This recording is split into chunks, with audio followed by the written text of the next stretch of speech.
I had a reaction channel that was doing just fine, but one video changed everything. And instead of having a conversation, copyright strikes were sent, and then my channel was gone. So today, I want to explain what actually happened and why I'm back. Like hello, it's me. Hello, it's me. Hello, it's me. I'm that hello, it's me. Hello, it's me. Hello, it's me. It's that hello, it's me. Hello, it's me. Hello, it's me. I'm that hello, it's me. Hello, it's me. Hello, it's me. It's that Hey y'all, for those of you who don't know me or may remember, I had a small reaction channel about 5 or 6 months ago. I reacted to a variety of creators, mostly based in Atlanta, but I also covered a few from other states like Texas, Tennessee, and I think possibly Louisiana. Don't quote me on that though. But yeah, I tried to give a variety, tried to keep things balanced between creators that I genuinely enjoyed and others that sparked conversation because they were honestly a watchable train wreck. Some content I watched because I liked it, and some because it just raised questions worth discussing, I felt like. So over time, really all I had this channel for probably 3 months. But I built a small community. I started building a small community, and it felt like a space where people could openly talk about what they were seeing and what they were thinking. And I would just try to engage with everybody as much as I possibly could in the comments, or respond back to the comments within the videos. But I ended up catching a really good live on Instagram, and that was when Chelsea was hanging out with Gina. I think they were in Houston, and she got hella drunk and ended up falling down the stairs, y'all. And I just so happened to be up that morning because of my work schedule. And I caught the live, and I uploaded it the very next day to my channel. But I feel like that's when things really popped off for me.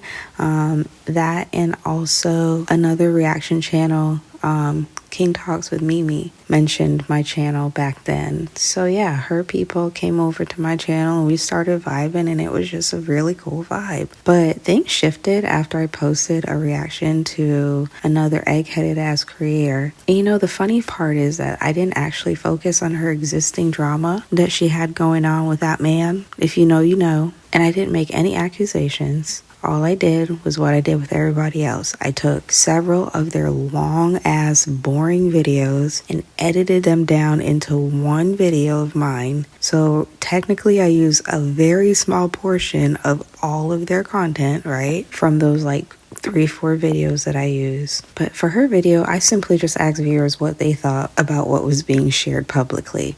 That was it. So my video ended up being sent to her, this creator, and then her response, of course, obviously wasn't a discussion because she's so social media driven. Everything has to be taken to the internet. So she created a short on her YouTube channel, and then she sent copyright strikes. Soon after that, I got 2 additional copyright strikes from 2 other creators, and then I received this notice from YouTube that basically put my channel at risk. So at the same time, I was dealing with some personal matters offline, and I made the decision to just step away and delete the channel while I regrouped. And I want to add this for context, y'all, not to attack anyone, but to just be honest about the landscape of this whole environment. Reaction channels and commentary channels are not new. Channels like Kiki Chanel, Simply Simone, Megalag, Coffeezilla, and many others have built massive platforms reacting to public content, asking questions, and engaging in discussions. Okay, so they use clips, they critique, they analyze, and they do it all within fair use.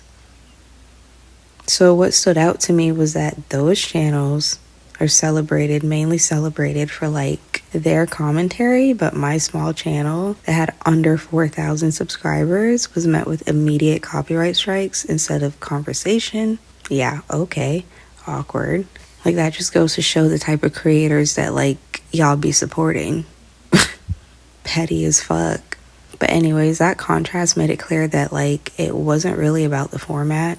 It was really about who was speaking and how much reach I had.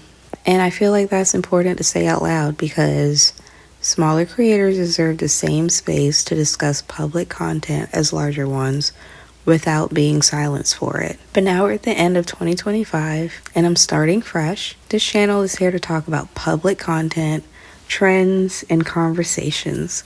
Calmly, clearly, and within the rules, as always. And since copyright was the issue, moving forward, we'll be discussing content without using their ugly ass images.